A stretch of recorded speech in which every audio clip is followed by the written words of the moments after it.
হয়ে গেল দিদি।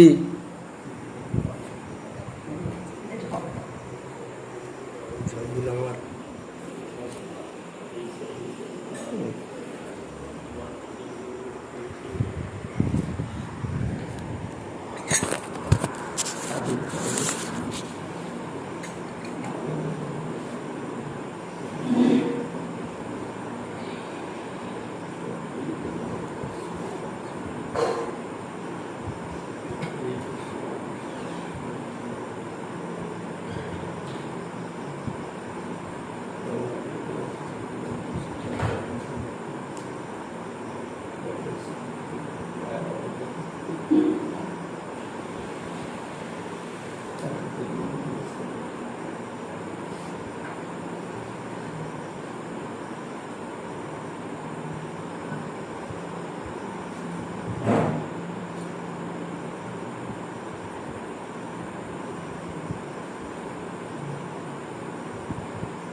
তাই গৌর আনন্দে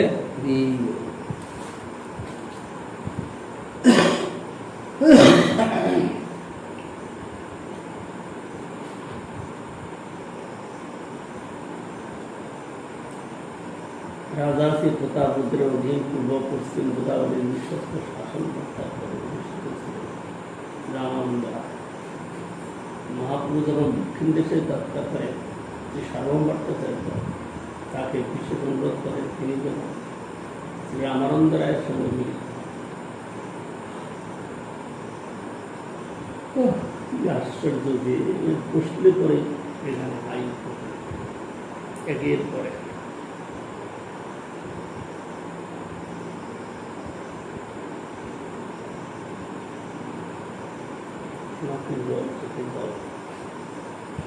কালকে আজকের যখন আমরা পূজার কাছে সকালে একটা মোয়ার আজকে আজকের আসবে আর অনেক কথা হয়েছে ওই গ্যাসের সিলিন্ডার তার নেওয়া সেই এবারে আসলে আমি তো যাই না কাজ ওনার আশ্রমে গেছিলাম এখানে আমি আশ্রম কোথায় জানতাম দেখা হয় দেখে আসি।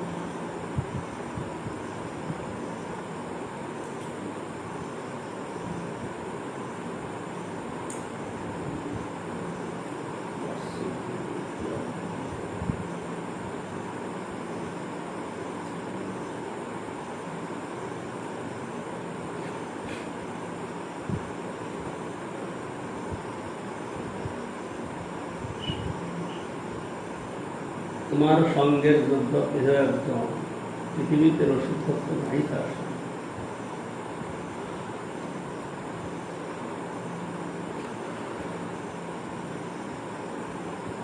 এ প্রভু পৃথিবীতে আপনার সঙ্গ যুগে শ্রী রামানন্দ রায় ছাড়া কাকেও দেখছি না। আমার বিশেষ অনুরোধ আপনি তার সঙ্গে মিলিত হবেন, তাকে বিষয়ী সূত্র বলে যেন উপেক্ষা না করেন। পাণ্ডিত্য ভক্তির দুটিরই তিনি প্রকৃত অধিকারী, তাকে সম্ভাষণ করলেই আপনি মুক্তি করতে পারবেন।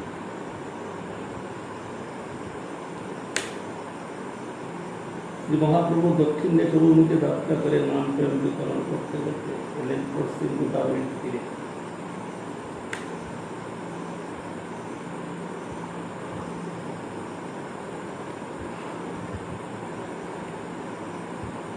এই সময় শরীরের কিছু ট্রাফিক 8টায় বেশি না কেন, 9টায় বেশি না কেন, 10টায় বেশি না কেন, শরীরের ব্যতিক্রমটা এইটাই।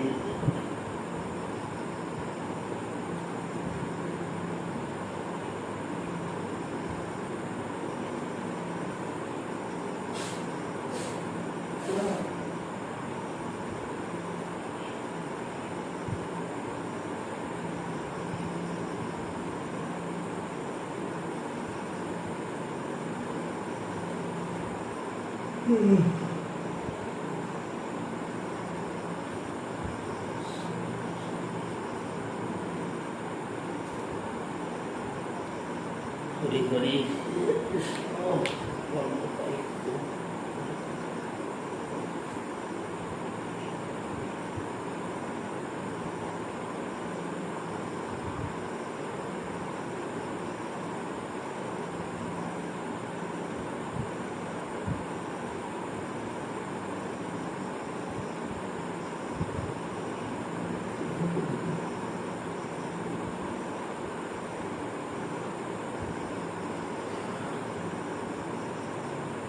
মহাপ্রভু দক্ষিণ দিকে অভিমুখে যাত্রা করে নাম প্রেম বিতরণ করতে করতে হলেন পশ্চিম গোদাবরীর দিকে। পণ্ডিত সার্বভৌমের অনুরোধ অনুযায়ী শ্রী রামানন্দের রায়ের সঙ্গে মিলিত হওয়ার ইচ্ছা মহাপ্রভুর মনে সদা জাগছিল।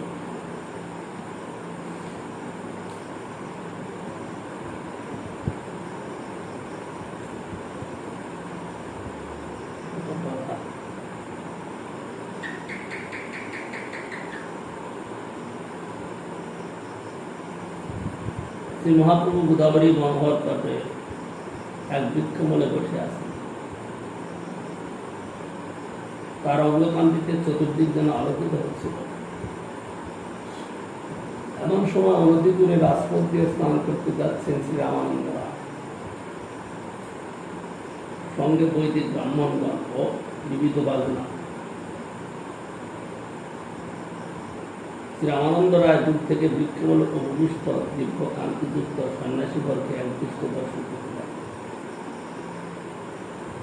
বৈদিক বিধানে গোদাবরীতে স্নানাদি সেরে শ্রী রামানন্দ রায় এলেন সন্ন্যাসী শ্রীচরণ দর্শন। দিব্য সন্ন্যাসী দর্শনে শ্রী রামানন্দের মনে যে কত ভাবোদয় হচ্ছিল তা বলে শেষ করা যায়। মহাপ্রভু তাকে অপলক নেত্রে দেখতে লাগলেন। নয়নে নয়নে হল মিলন।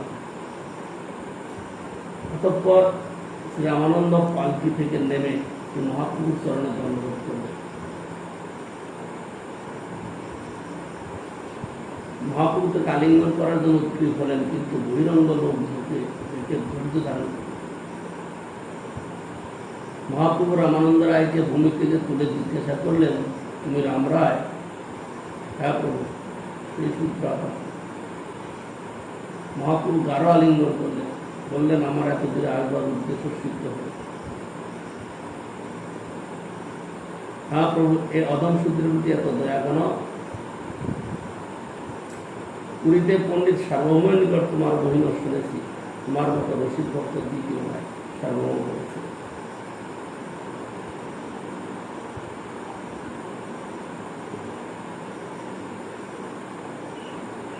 সার্বভৌম পণ্ডিত আমায় এত কৃপা করলেন কেন? বোধ হয় আপনি তাকে কৃতজ্ঞ গল্প থেকে উদ্ধার করে কেন্দ্র সুধা পান করিয়েছেন। বাধ্যতা তিনি আমাকে ঘৃণা করেন, কিন্তু অন্তরে স্নেহশীল। এ আপনার কৃপার নিদর্শন। রামানন্দ রায় আবার প্রভুর চরণ ধারণ করলেন, প্রভু আলিঙ্গন করলেন। দুজনের ভাবের অবধি নাই, উভয়ের অঙ্গে অষ্টসাত্ত্বিক বিকার সমপ্রকাশ করতে লাগল। বৈদিক ব্রাহ্মণগণ অবাক হয়ে চেয়ে রইলেন। শূদ্র রাজাকে স্পর্শ করে এ সন্ন্যাসী এত প্রেমযুক্ত হয়ে পড়লেন। বাধ্যতাশীল রামানন্দ রায়কে কেহ চিনতে পারত না। ব্রাহ্মণগণের মন দিলে মহাপ্রভু ধৈর্য ধারণ করলেন। রামানন্দ রায় বললেন, হে করুণাময় প্রভু, যদি অধমকে কৃপা করবার জন্য আগমন করে থাকেন, আর 10 দিন এখানে অবস্থান করে এদিন উদ্ধার হবে। মহাপ্রভু বললেন, সার্বভৌম বিশেষ করে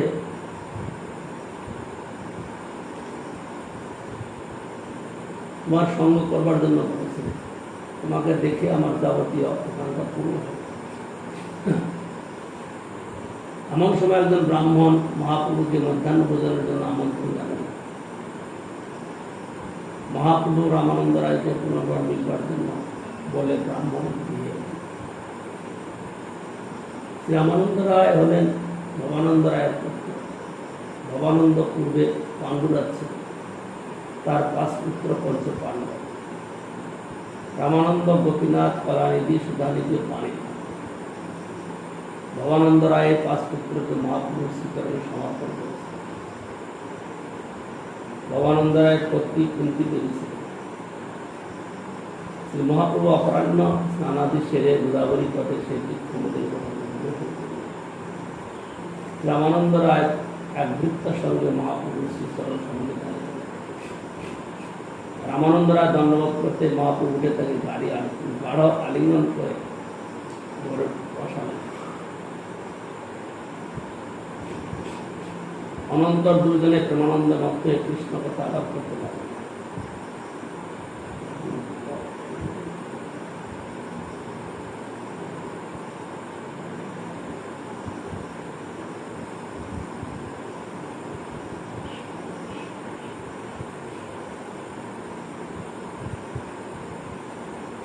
অনন্তর দুজনে প্রেমানন্দ মধ্যে কৃষ্ণ কথা আলাপ করতে লাগলেন। মহাপ্রভু প্রশ্ন করতে লাগলেন, শ্রী রামানন্দ রায় উত্তর দিতে লাগলেন।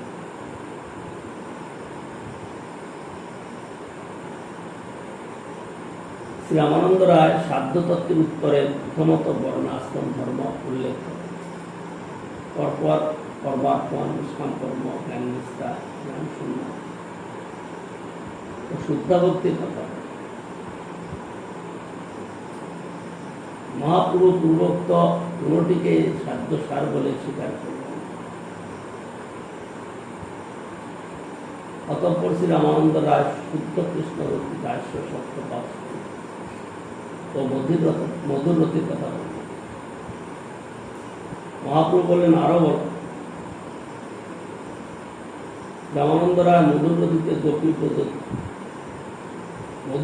ব্রজ গোপীদের কথা বলে তাদের মধ্যে রাধা ঠাকুরের সাধারণভাবে কথা বলে। তখন মহাপ্রভু বললেন, ইহা সাধ্য সার।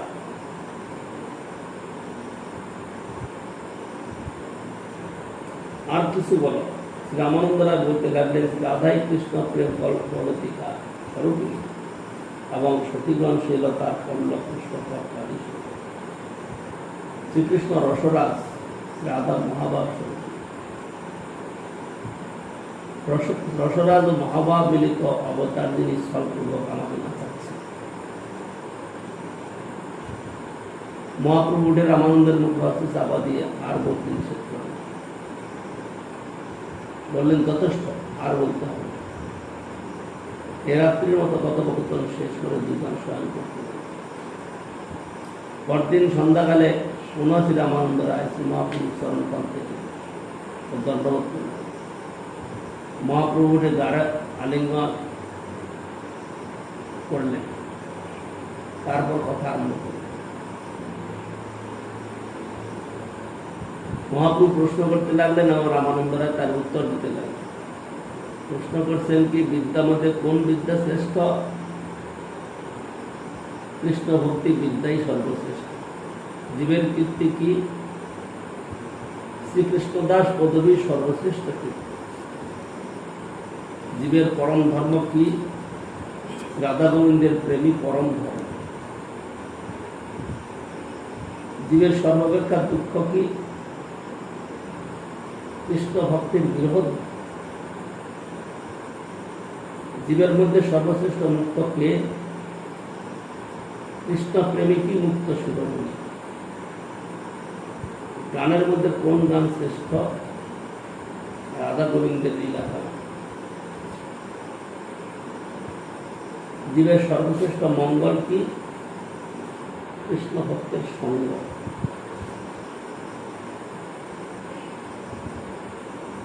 একমাত্র স্মরণীয় কি? কৃষ্ণের নাম কৃষ্ণের নাম রূপ গুণাদি। জীবের একমাত্র ধ্যেয় কি? শ্রী রাধা গোবিন্দের পাঠ করা।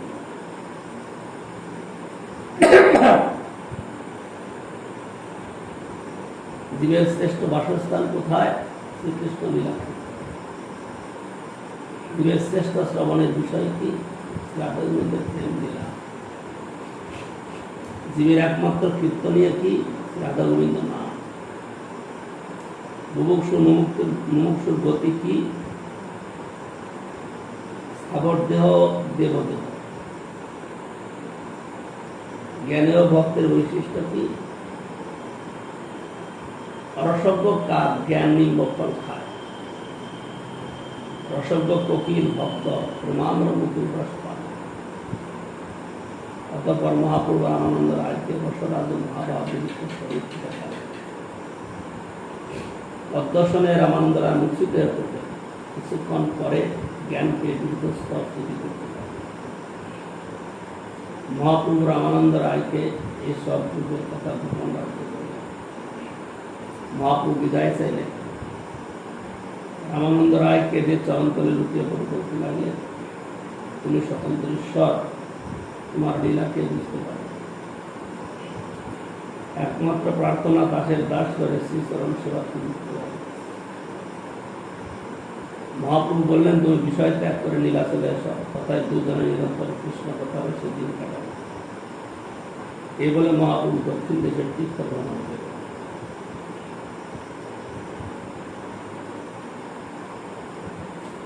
মহাপ্রভু তীর্থ ভ্রমণ করে পুরীতে ফিরে এলেন। এদিকে শ্রী রামানন্দ রায় রাজা প্রতাপ পুত্রের অনুমতি নিয়ে পুরী চলে এলেন। শ্রী রামানন্দ রায়ের প্রধান মিত্র শ্রী স্বরূপ দামোদর প্রভু। শ্রী রামানন্দ রায় কৃষ্ণলীলা নাটক লিখে দেবদাসীদের দ্বারা তা শ্রী জগন্নাথ দেবের সম্মুখে অভিনয় করা। মহাপ্রভু রামানন্দ সম্বন্ধে বলেছেন, যোগীদিগের মন প্রকৃতির মূর্তি দর্শনে বিচলিত হতে পারে, কিন্তু সাক্ষাৎ দেবদাসী স্পর্শে রাম রায়ের মন চলে না।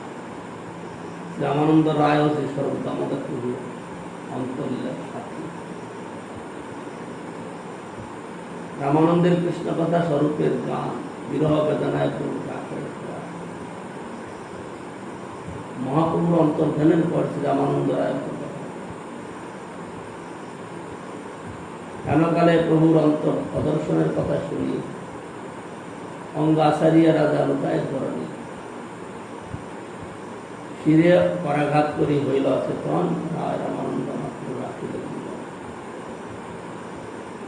আজকে রামানন্দ রায় ভাবতেছি আমরা তার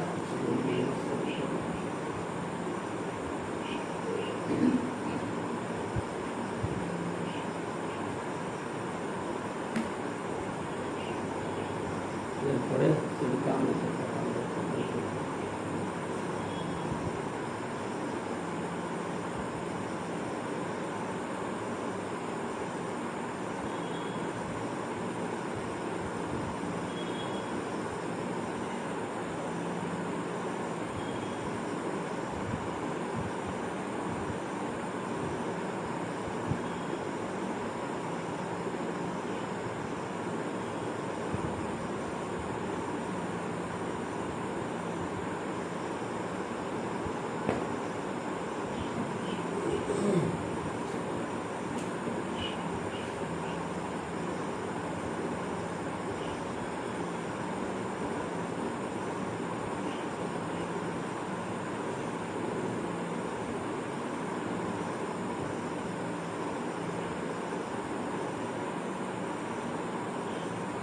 নন্দন নন্দন কৃষ্ণ মোর প্রাণনাথ, এই বাক্যে বিকাইল তার বংশের হাত।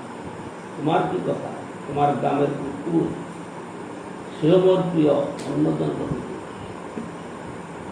তবে রামানন্দার সত্যরা স্থান প্রভুর চরণে কিছু কইল নিবেদন। গৃহস্থ বিষয়ী আমি কি মোর সাধনে, শ্রীমুখে আজ্ঞা করা প্রভু নিবেদিত চরণে।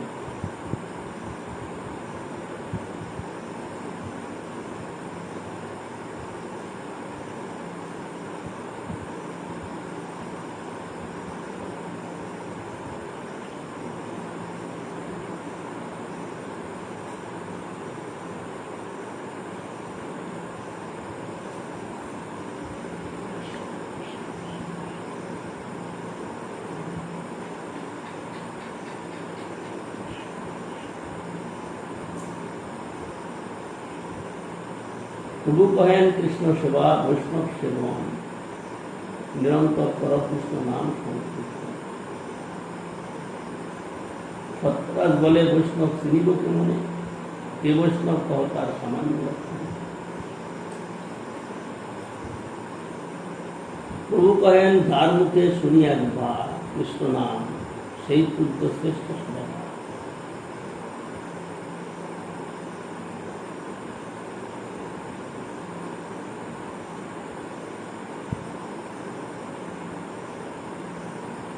একমাত্র শ্রীকৃষ্ণ নামে সর্বসিদ্ধি। এইরূপ শ্রদ্ধাবান ব্যক্তিকে বৈষ্ণব বলিয়া জানি।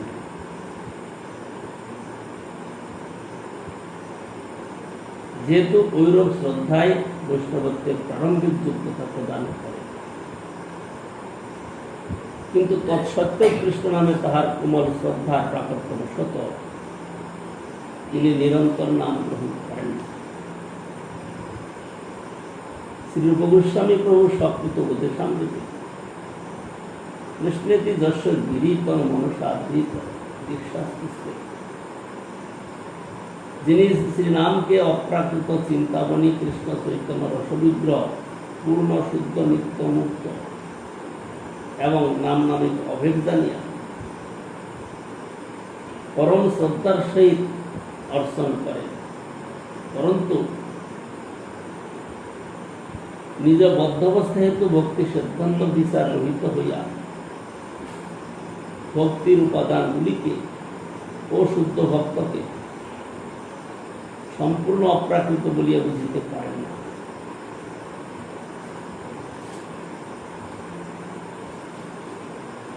তাহারও শুদ্ধ ভক্ত ও শ্রী গুরু সেবায় এবং তাহাদের মুখে শুদ্ধ ভক্তি সিদ্ধান্ত শ্রবণ করে ক্রমশ সর্বপাপ ক্ষয় হইয়া অপ্রাকৃত অনুভূতি অথবা দিব্য সম্বন্ধ জ্ঞান লাভ হয়। এই সম্বন্ধ জ্ঞানের কথাটাই হল মূল।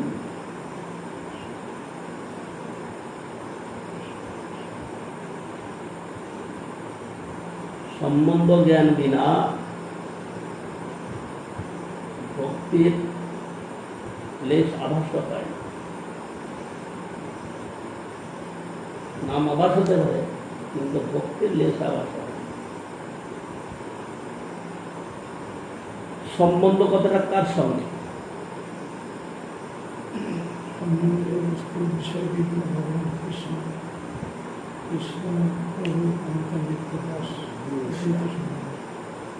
আমি তো তোমার, তুমি তো আমার, এইটা হলো সম্বন্ধ। সম্বন্ধ বলতে বোঝাবে আমি তো তোমার, তুমি তো আমার।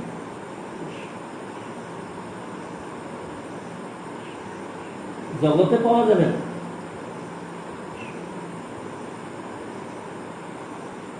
সজ্জন মহারাজ একটা কাহিনী বলতে, একবার ট্রেনে যাচ্ছি, স্বামী স্ত্রী 2-3 জন বাচ্চা আছে সাথে, বাংলায় এলাহাবাদে যাবে। চলেছেন, স্বামীটা একটু অলস প্রকৃতি, স্ত্রীলোকরা সব খাটাখাটি করবে, স্বামীটা একটু অলস প্রকৃতি, চাকরি করে। তো প্রথমে যে ডিব্বায় চলেছে সে ডিব্বায় তাদের সিটটা অন্য ডিব্বা, মানে পরের ডিব্বা। বাবুটা গিয়ে কি করে, যে বাচ্চাদের নিয়ে বের বসে আছে, বলে সজ্জন মহারাজের সিটও ওর পাশেই কোনো সিট পড়েছে, ও তামাশা দেখছে। বাচ্চাদের নিয়ে বসে গল্প সল্প করছে, আর মেয়েটা কি করছে, সব মালপত্র ওই আরেক বুড়ির থেকে টেনে এদের কাছে আনছে। এখন আনা শেষ হয়ে গেছে, বুঝতে পেরে যে লোকটা চাই বিস্কুট খাবি, বিস্কুট খাবি, মানে বাচ্চাগুলোর কথা বলে ওর বিস্কুট চাই। আর মেয়েটা মানে এতটা পরিশ্রম করলো যে দেখলো না ভদ্রলোক বসে আছে, আর ও মনে করছে বিস্কুট খাবে, বিস্কুট খাবে, কারণ বিস্কুট বের করে দিল। এইটা হলো প্রেমের সম্পর্ক। একটা গল্প আছে,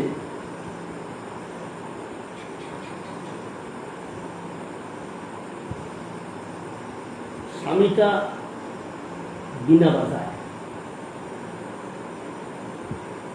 আর স্ত্রীলোকের কেসটা খুব লম্বা সুন্দর। আপনারা ঠিক আমার মনে নাই। এখন দুইজনের জন্য দুইজনের এত প্রেম গাঢ়,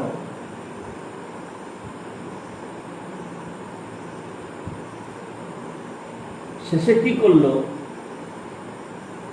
বিনাটা বিক্রি করে দিল। বোধ হয় ওর স্ত্রীর কোনো অসুখ টসুখ থেকে সারা রাত দিল। কাহিনীটা ঠিক মনে নাই।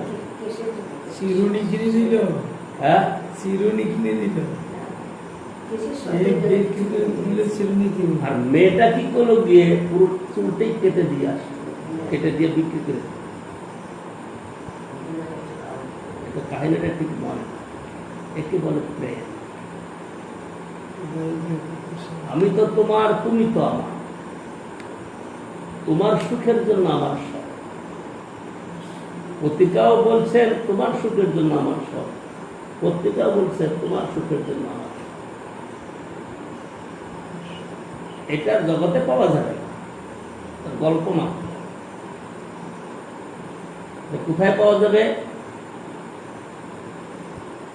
যখন ভক্ত প্রকৃতই সাধন করতে করতে, শ্রদ্ধার ভূমিকা পার করতে করতে যখন সে নিষ্ঠার ভূমিকায় যাবে, তখন এটা পাওয়া যাবে। আর তার পূর্ব পর্যন্ত স্বার্থ পুরাপুরি থাকবে। এখন আমরা সাধন ভোজন করছি, নিজের একটু অসুবিধা হোক তো কেমন রুদ্রমূর্তি ধারণ করা যায় দেখা যাবে। সামান্য একটু অনেক থেকে চুল ঘষে করলে আমরা সহ্য করতে পারি। এই কথা মনে করো। তুমি এখন চামড়টা রাখছো কোথায়? সিংহাসন। চামড়টা রাখবার সময়তে গুরুবর্গের আসনের চাপ দিতে হয়েছে, তাই না? কিন্তু ওটা খুব হালকা, কিন্তু কবে ভেঙে পড়ে যাবে, সেই জন্য ওখানে চাপ দেওয়া যাবে। খুব পাতলা, নিচের যে ওর যে সাপোর্ট দেওয়া আছে খুব পাতলা। যদি একটু বেশি চাপ করে, চাপ দেওয়া না, তুমি হাত লাগাও, বুঝাই যায় যে তুমি ওখানে সাপোর্ট দিয়ে তুমি ওটা রাখতে যাচ্ছ। তার মানে ওই সাপোর্টে যদি কখনো স্লিপ করে, সব ভেঙে পড়ে যাবে। এটা মনে মনে বুঝতে ভালো করে।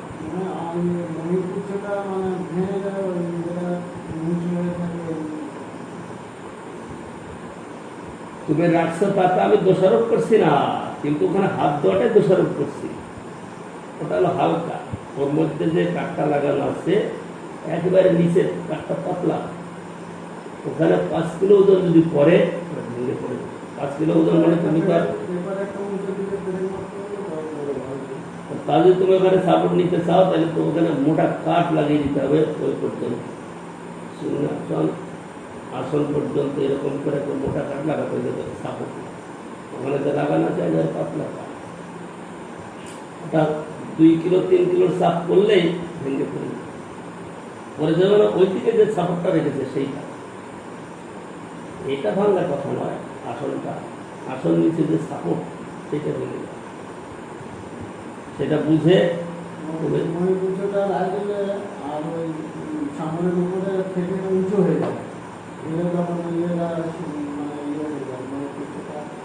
ভেঙে যায়।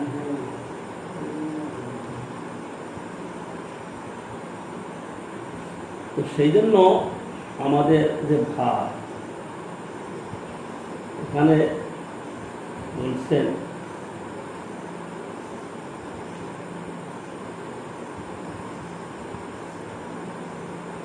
যিনি শ্রীনামকে অপ্রাকৃত চিন্তামণি কৃষ্ণ চৈতন্য রসবিগ্রহ পূর্ণ শুদ্ধ নিত্যমুক্ত এবং নাম নামিত হেব জানিয়া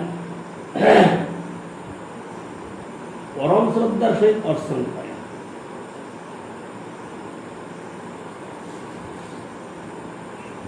ইনি উত্তম অধিকারী বা শ্রেষ্ঠ অধিকারী, যিনি নামকে অপ্রাকৃত জ্ঞান করেন, শব্দমাত্র নয়। আমরা যে সাধন ভজন করছি, হরিনামের মালাটাকে আমরা একটু সম্মান হতে দেই, কখনো নাও দেই, কিন্তু এই মালার সঙ্গে যে যুক্ত রয়েছে, কি যুক্ত রয়েছে? মালার সঙ্গে নাম যুক্ত রয়েছে। মালা করা মানে, মালা হাতে নেওয়া মানে নাম করবার জন্য নাম। সেই নাম চিন্তামণি স্বরূপ, তিনি সাক্ষাৎ ভগবান, তিনি রসস্বর, তিনি অপ্রাকৃত, তিনি চিন্তামণি, তিনি নিত্যমুক্ত, শুদ্ধ। এই জ্ঞানটা যতদিন না আসছে ততদিন যে নাম করা হয়, সে নামটাকে অপ্রাকৃত, নিত্য শুদ্ধ, নিত্য মুক্ত বলে জানা যায়। জানিয়া পরম শ্রদ্ধার সহিত তিনি অর্চন করেন, তিনি তো একটা অধিকারী। পরন্তু নিজ বদ্ধ অবস্থা হেতু ভক্তি সিদ্ধান্ত বিচার রহিত হইয়া, পরন্তু আর অন্য যারা, তারা ভক্তি সিদ্ধান্ত বিচার রহিত হইয়া অতটা জ্ঞান তাদের হতে পারছে না, হয়নি। তারা কি করছেন?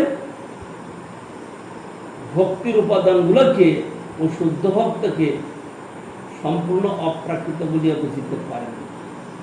ভক্তির উপাদান কি?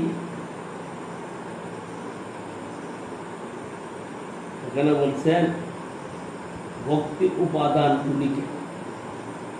উপাদান বলতে কি বোঝায়?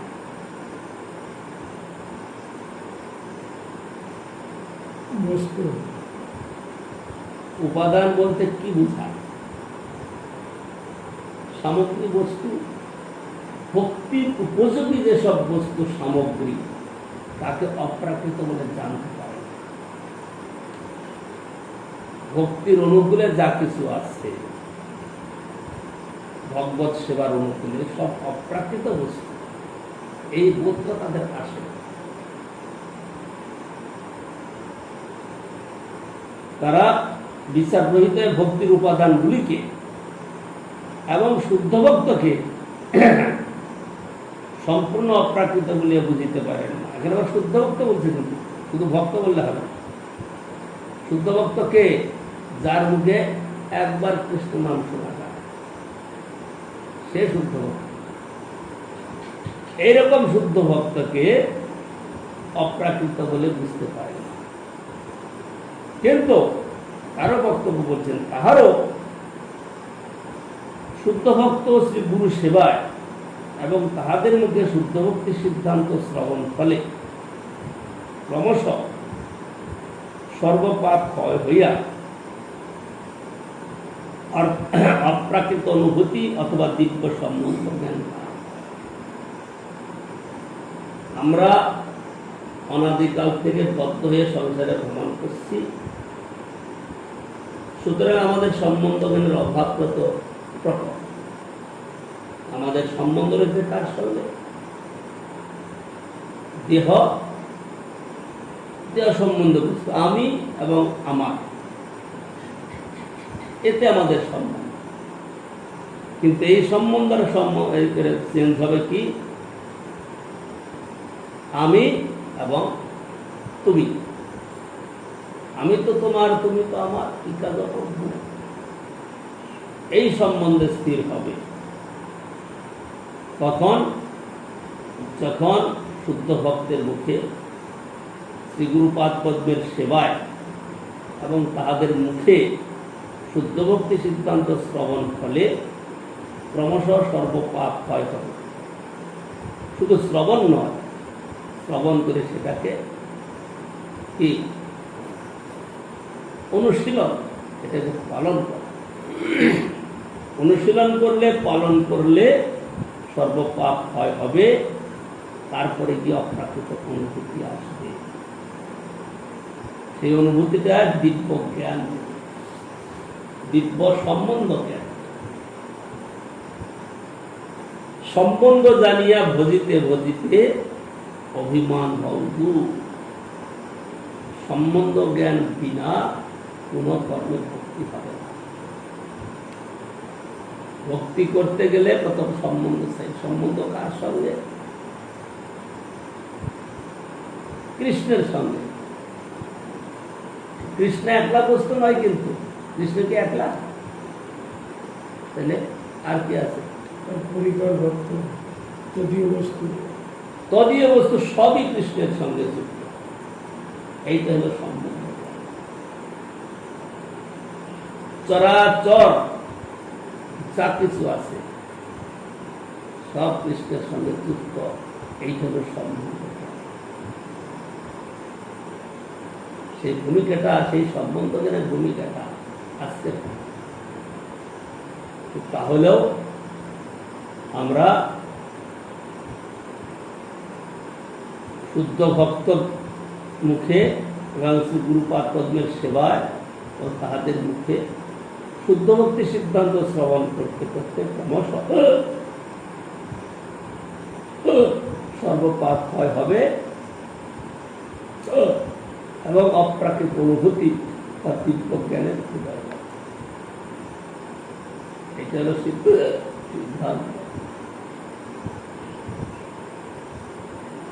শ্রদ্ধাবান জন হয় ভক্তি অধিকার।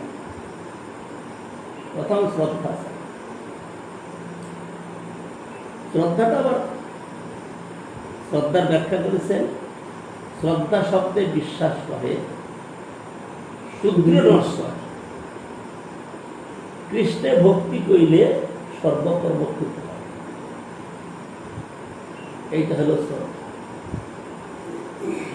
হরিনাম সংকীর্তনে সব কিছু হয়ে যায়, তার জন্য পৃথক করে আর কিছু করতে হবে।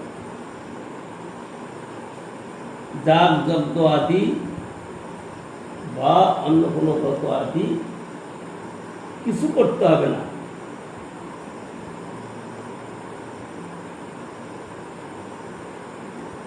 একমাত্র কৃষ্ণ সেবা, কৃষ্ণ নাম সংকীর্তন, তদীয় সম্বন্ধে যুক্ত হয়ে থাকলে আর কিছু করতে পারে। এইটাই শুদ্ধ বিশ্বাস, সেইটা হলো শ্রদ্ধা। আবার এই শ্রদ্ধার মধ্যে কোমল শ্রদ্ধা আছে। কোমল মানে এত কিছু বুঝতে পারবে, কিন্তু সাধু বৈষ্ণব দেখলে একটু এগিয়ে যাওয়া, তাদের সঙ্গে কথা বলা, তাদের প্রণাম করা, কোমল শ্রদ্ধা। যদি এই জিনিসটা এগিয়ে যেতে থাকে, বাড়তে থাকে, তখন ভক্তের মুখে নতুন নতুন ভক্তি সিদ্ধান্ত শ্রবণ করবে। সেই সব শ্রবণ করতে গেলে তার দৃঢ়তা আসবে। তখনই সে বলিষ্ঠ অধিকারে যেতে পারে। তার আগে কোনো অধিকার হয়তো একটু স্বীকৃতি দিতে পারে। এখন এই শাস্ত্র কথাগুলা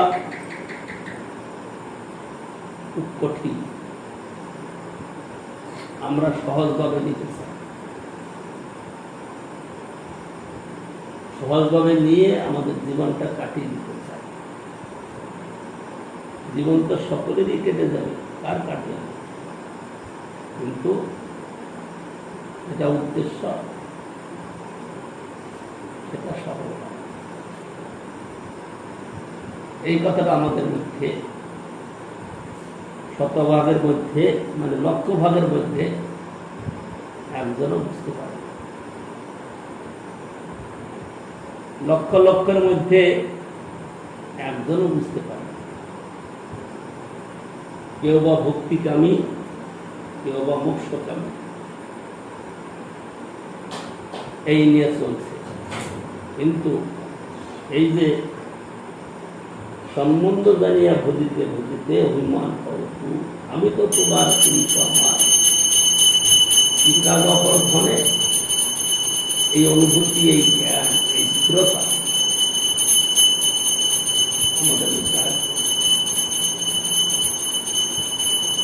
আমরা অনেকে আখেরের সম্বল জুটাই। আখেরের সম্বল জুটাই মানে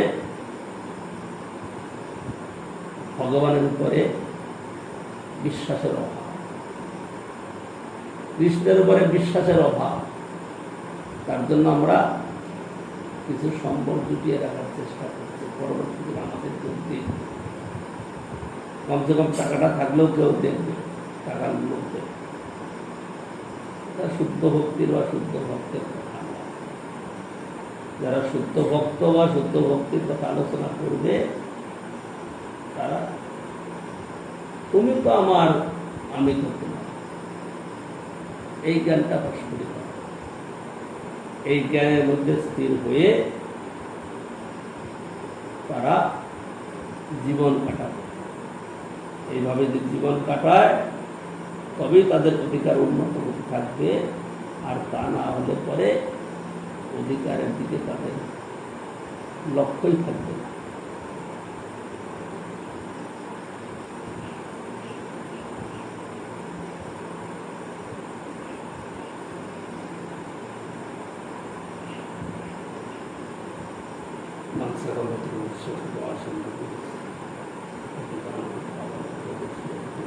এই যার মুখে শুনি একবার কৃষ্ণ নামে, এই কথাটা কয়দিন যে যাবে, কয়দিন গেল, দিন গেল।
একটা জিনিস এনেছি আর কি, বাইরে গেছিলাম।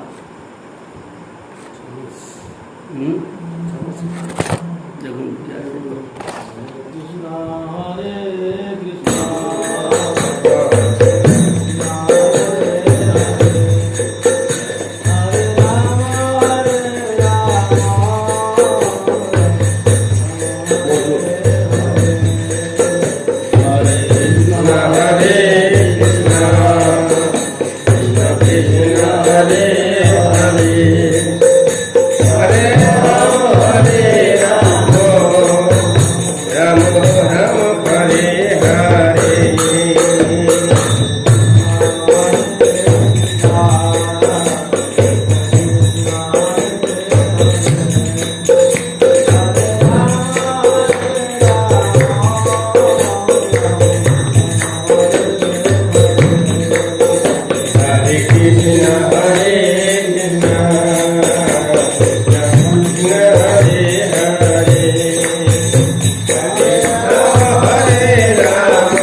जय जय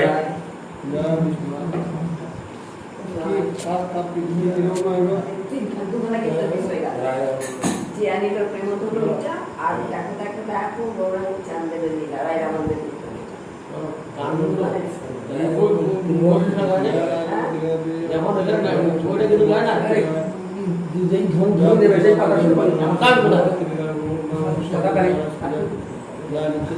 শুনতে চাইলে বলে যেটা বললাম খালি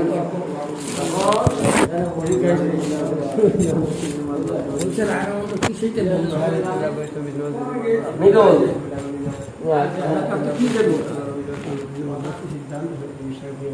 যায়।